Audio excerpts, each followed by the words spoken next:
Despite having more money, celebrities can be guilty of the most common estate planning mistake. Now, this was the case with Aretha Franklin, whose estate is finally settled after almost 5 years there of a battle. A local financial professional, Brad Allen from Drake & Associate, joins us to talk about what we can learn from our legendary stars. Brad, good morning to you. Does everyone need a will? Do I need to have millions of dollars to have a will? That's a great question. Yeah, everybody needs a will. And whether you're young or old, or you're retired, or you're just starting out, or you have kids or you don't, it's important to have a will in place to let the court system or people know this is who I want things to go to when I'm not here anymore. If you leave too much up to interpretation, a judge could decide who that money goes to. We've seen it in the past with celebrities, so we can learn from some of the mistakes that they've made.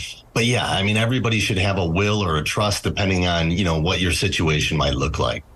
Aretha Franklin's estate was recently settled. What can folks learn from an estate plan there, from her estate plan?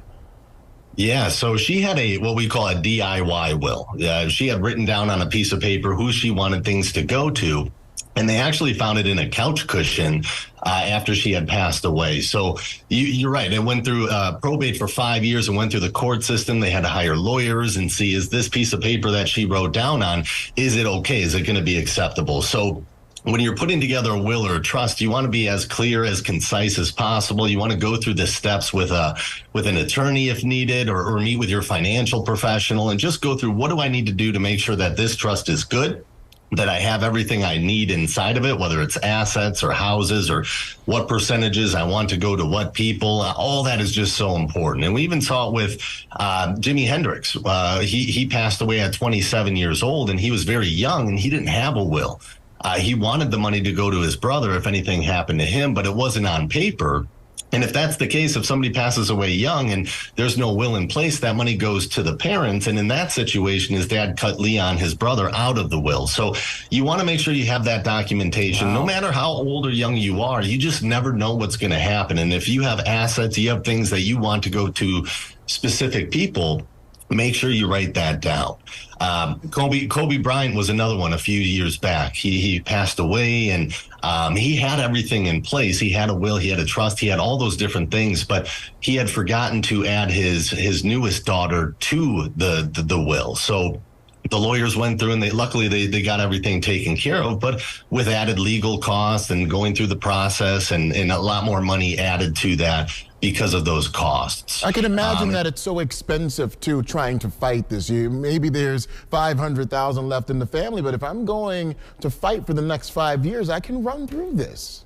Yeah, I mean, those lawyer costs add up. How often are you having to go to court for this? And it's very, very time consuming too. And it's already a difficult situation. It's already very hard as a family member or friend going through that process. But then to also have to go through the court system and figure it all out is very time consuming and expensive. And one other one was Audrey Hepburn. A while back, she passed away. She had 2 kids, and she wanted that money to go to her 2 kids, but there was a lot left to interpretation. But also, if you have young kids, if they're under 18 or even 18 or a little older than that, if they inherit a lump sum, large amount of money at that point in their life, is that the best thing for them? Or are they going to run through that money very quickly? So you want to maybe make some stipulations. If you have young kids, you can put trusts together that say, okay, this is going to pay out over different years. And number one, that would help from a tax standpoint and growth standpoint, but also just, make sure they don't spend too much too soon. So I would recommend meeting with your financial advisor. This should be something, updating a will, updating with deaths and births and all these kind of things throughout your lifetime.